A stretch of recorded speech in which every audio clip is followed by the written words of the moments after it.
તો વડોદરામાં સાંસદ રંજનબેન ભટ્ટ વિરુદ્ધ પોસ્ટર લગાવનારા કોંગ્રેસના કાર્યકર્તાઓને ગણતરીના કલાકોમાં જામીન મળી ગયા છે.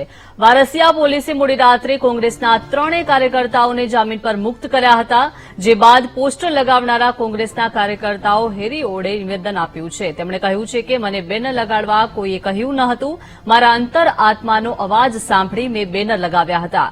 ભાજપ પ્રત્યે લોકોમાં રહેલો રોષ અને ભાજપ કાર્યકર્તાઓમાં રહેલો રોષ મેં બેનર સ્વરૂપે બહાર લાવવાનું કામ કર્યું છે. હું સાંસદ રંજનબેન ભટ્ટ વિરુદ્ધ લોકસભા ચૂંટણી લડવા પણ તૈયાર છું. સાથે જ કહું છું, મેં જ બેનર લગાવ્યા હતા. મારા અંતરાત્માએ કીધું.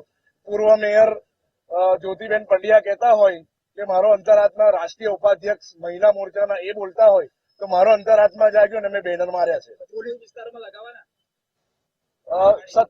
સત્તાની સામે જે પણ જગ્યાએ જે પણ વસ્તુનો ખરાબ રીતે પ્રજાના પૈસાનો વ્યય થતો હશે, પોલામપોલ થતી હશે, તેનો ભ્રષ્ટાચાર ખુલ્લો પાડીશું અને આવો વિરોધ સદાય માટે રહેશે. પરસેવો પાડી દઈશું. બેનર લગાયા જ છે, મેં જ લગાયા છે. સવારે અમારા દ્વારા કાઢવામાં આવ્યા નથી.